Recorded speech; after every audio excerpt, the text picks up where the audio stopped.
young people here, if you think that, well, in the olden times, you know, during the civil rights movement, those issues were clear-cut. You know, they were black and white, they were good and bad, and that it's much more complicated now. Think again, it's all a continuum. 1932, AFSCME was born in Wisconsin. That's where it started, the American Federation of State, County, Municipal Employees, the public unions. Dr. Martin Luther King was assassinated April 4th, 1968, in Memphis, Tennessee. What was he doing? He was simply marching with sanitation workers who were trying to organize Local 1707, the local of AFSCME, in Memphis, Tennessee. Oh, you know, there was another group that was founded in Wisconsin. It was the John Birch Society, that racist, segregationist organization that fought Dr. King, was completely opposed to civil rights, and continues today. It was founded in Appleton, Wisconsin. You know who it was founded by? It was co-founded by Fred Koch, the father of Charles and David Koch. And this is an interesting story. Right before we went to cover the Republican convention in Tampa, the day before, I went to a speech by Michael Kranish. He is the Boston Globe reporter who co-wrote a biography of Mitt Romney. And he tells this interesting story. You know, Mitt Romney's father was the Michigan governor, George Romney. He was very popular. He served for 2 years, and then people were trying to draft him to run for president. This was 1964, against your very own Senator, Barry Goldwater. And Mitt Romney was trying to decide what to do, but he went to the Republican convention. He didn't ultimately run that year. I mean, Governor George Romney. But he did address the Republican Platform Committee. And he said that extremism and hate would destroy his party, the Republican Party. And he particularly singled out the John Birch Society. He wasn't a typical politician, Governor George Romney. He wouldn't endorse Barry Goldwater. He couldn't stand what he stood for. He was horrified that he wouldn't support the Civil Rights Act and civil rights legislation. And so, you know, when the party chooses its nominee, no matter what you think, if you're one of the higher-ups in the party, you endorse that person. He wouldn't do it. Goldwater was furious. And Romney wrote a many-page letter to him why he would never endorse him. It's just interesting today to see Governor George Romney's son, Governor Mitt Romney, running for president, shaking hands with, being funded by the sons of the co-founder of the John Birch Society. Just an interesting point. So Wisconsin, the people rise up. And I think that very much sparked Occupy, the Occupy movement. September 17th, people marched in New York and took over Zuccotti Park. Thousands of people just next to Wall Street. Something else inspired them, you know, remember the major Ring Around the Rose Garden in Washington? The indigenous leaders, 350.org environmentalists, were demanding that President Obama oppose the Keystone XL tar sands pipeline from Alberta down to the Gulf of Mexico, and 1,200 people got arrested.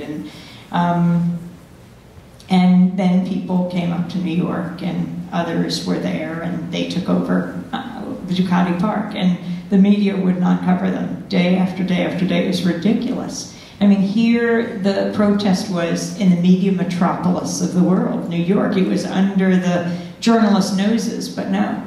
And then after about a week, they were grudgingly talking about them. I remember one well-known Sunday morning talk show, as they said, who are these people?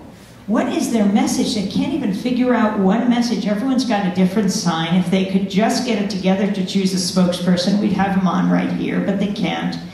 Really, these people had no message. I think any Madison Avenue PR exec would have drooled to be the one to come up with a slogan, we are the 99%. Has there been a more powerful slogan in US history for any movement? Has there been a slogan that has resonated with more people across the political spectrum? And the word occupy has occupied the language, not only the English language, but language all over the world. But you know, I think Mahatma Gandhi said it best. First they ignore you, then they laugh at you, then they fight you, then you win. So, Zuccotti Park, Occupy. First of all, Egyptians, Wisconsinites, and others were sending in orders to local pizzerias to get the pizza pies to Zuccotti Park, you know, to feed the protesters. I mean, these pies were flying in at a great velocity from pizzerias all over Zuccotti. And, you know, of course, the people called them occupies, and they would eat them. But there were so many coming in that they set up these buffet tables, and hundreds of people would come to eat at Zuccotti Park. I saw bankers lined up. You know, they heard there was a free lunch. And the protesters at Occupy were definitely conservationists. They used every aspect of this pie. They ate the pie, and then they would use the lids of the boxes to make signs. In October, there was this fluke snowstorm, and everyone got under the tarps, and they cleared all their signs away except for one, "Hell snow, we won't go." And they got other signs like, "I'll believe a corporation is a person when Texas executes one." And there were other signs, "Too much doubt," and "I am Troy Davis." You know the story of Troy Davis. So September 17th was Zuccotti Park, was the occupation, Occupy Wall Street, the encampment was established. September 21st, Troy Anthony Davis was scheduled to die. I wanted to read a bit of a column that Dennis and I wrote. Democracy Now! Flew from Zuccotti Park down to Georgia to cover the execution. If we could have been in the execution chamber and filmed it, we would have. Because I believe you should show the images. You know, most people in this country do not understand how alone we are in the only country in the industrialized world to execute the death penalty. And that is an issue we should all debate, understand. We should know what is done in our name. So though we couldn't broadcast from the execution chamber, we went to the grounds of the prison. There was a protest pen set up for 150 people. No more could be there, and 1,000 were across the street. Students from the historically black colleges of Spelman and Morehouse had marched from Atlanta, and 1,000 people were holding candles. When we came on the grounds, I was there with a couple of my colleagues at Democracy Now! And the Department of Corrections said we couldn't go near the protest pen. Our trucks couldn't go there. They'd have to stay over in the corner. And I looked, and there were the elite reporters, and I couldn't understand why they weren't giving any pushback, why they weren't fighting back. Because we're going to do a multi-hour broadcast. I am not planning to speak myself for 5 hours. Our job is to go to where the silence is, to put the mic out, to let people speak for themselves. But I guess if they were just going to broadcast for 30 or 60 seconds, it's not so hard to fill the time. So Troy Davis and the machinery of death. On September 21st at 7 p.m., Troy Davis was scheduled to die. We were reporting live from outside Georgia's death row in Jackson, awaiting news about whether the Supreme Court would spare his life. Davis was sentenced to death for the murder of off-duty Savannah police officer Mark McPhail in 1989. 7 of the 9 non-police witnesses at his trial later recanted or changed their testimony, some alleging police intimidation for their original false statements. One who did not recant was the man who pointed the finger at Troy Davis, who many believe is the actual killer. No physical evidence linked Troy Davis to the killing. Davis is one of more than 3,200 prisoners on death row in the United States. He faced 3 prior execution dates. With each one, global awareness grew. The NAACP took up his case. Amnesty International took up his case. The Pope said grant him clemency. So did the former FBI Director William Sessions. So did the former Republican Congressmember Bob Barr. So did the Nobel Peace Laureates, President Jimmy Carter and South African Archbishop Desmond Tutu. So did the prison warden, the former prison warden at this death row prison, Alan Alt, and other death row prison wardens around the country. They weren't opposed to the death penalty, but they said no for Troy Davis. Too much doubt. So, when our we got a broadcast truck to cover this. Like Fox would hire them the day before, CNN would hire them the next day. We got them that day in order to do this from the prison. When the truck pulled up, these were the only guys I saw ever bigger than the Oshkosh prison guards. They came on the grounds with this truck. They rolled down the window and they said, "Miss Goodman, where do you want to broadcast?" And I looked nervously over at the prison guards and I said, "Well, I actually wanted to go over near that protest bench." They just barrel over to the protest bench and the guards are stepping back because these guys are big. And then they get out of the truck with their cameras and they say, "Okay, where do you want to stand?" I said, "Well, I was thinking of being right by the rope." They hand me the mic and they say, "Start broadcasting." So we got a press package from the Department of Corrections. It was very thin. It first talked about Troy Davis's schedule for the last day of his life.